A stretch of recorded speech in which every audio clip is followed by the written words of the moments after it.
பிரியமானவர்களே, ஆண்டவராகிய இயேசு கிறிஸ்துவின் நாமத்தினாலே உங்களை வாழ்த்துகிறேன். இந்த நாளிலும் நம்முடைய தியானத்திற்காக சங்கீதங்களின் புஸ்தகம் 96ஆம் சங்கீதம் 13வது வசனத்தை நான் வாசிக்கிறேன். அவர் வருகிறார், அவர் பூமியை நியாயந்தீர்க்க வருகிறார். அவர் பூலோகத்தை நீதியோடும் ஜனங்களை சத்தியத்தோடும் நியாயந்தீர்ப்பார்.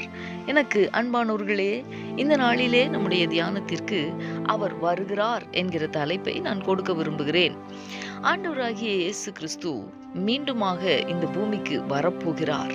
2000 ஆண்டுகளுக்கு முன்பதாக அவர் பூமியில் மனிதனாக பிறந்து முழு மனுக்குலத்தின் பாவ விமோச்சனத்திற்காக தன்னுடைய பாவமில்லாத இரத்தத்தை சிந்தி மரித்தார்.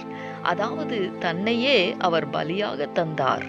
வேறு எந்த மிருகங்களுடைய பறவைகளுடைய இரத்தமோ ஒரு மனிதனுடைய பாவத்திற்கு விமோச்சனமாகவே ஆகாது.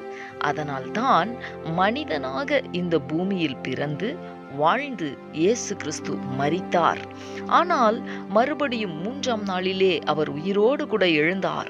இன்றைக்கும் அவருடைய கல்லறை காலியாகவே இருக்கிறது. பரலோகத்திற்கு சென்றார். மீண்டுமாய் இந்த இயேசு பூமிக்கு வரப்போகிறார். எதற்காக தெரியுமா? இந்த பூமியை நியாயந்தீர்க்க வரப்போகிறார். அந்த நாளிலே அவர் பூலோகத்தை நீதியோடும் ஜனங்களை சத்தியத்தோடும் நியாயம் தீர்ப்பார். அவரை சந்திக்க நாம் ஆயத்தமாயிருக்கிறோமா? நம்முடைய வாழ்க்கையிலே தேவ பயம் காணப்படுகிறதா?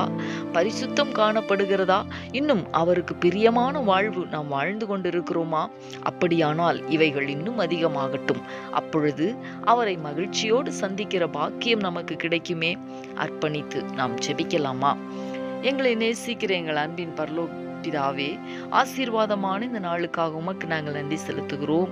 இந்த நாளிலும் நீர் பூமிக்கு வருகிறீர் என்பதை நாங்கள் தியானிக்க கர்த்தர் எங்களுக்கு உதவி செய்தீர்.